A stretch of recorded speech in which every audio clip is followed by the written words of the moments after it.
আব্বা কি রে ভেড়া করছিস কি হয়েছে? কি ওই পাশের ওই সালামের ছেলে হ্যাঁ আমার তো 2 বছরের বড়, সে বিয়ে করেছে। আমার বিয়ে দিতে হবে তোমার। তুমি বহুত দিন ধরে বাসে বিয়ে দেবো।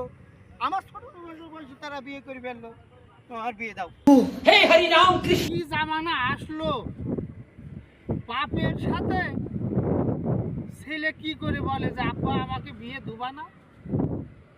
ওর এখন দুধে দাঁত ভাঙিনি, ও আবার বিয়ে করতে চায়। এই ওই পাড়া শিমুল বিয়ে করেছে, ও কাজ করে। হ্যাঁ তুই কি কাজ করিস? আব্বা কেন আব্বা? হ্যাঁ গোবর খাটি দিবি কি? আল্লাহ আব্বা বোঝে না। এখন আব্বা বয়স অল্প থাকতে কি বিয়ে করলি রিজিক বাড়ে আব্বা।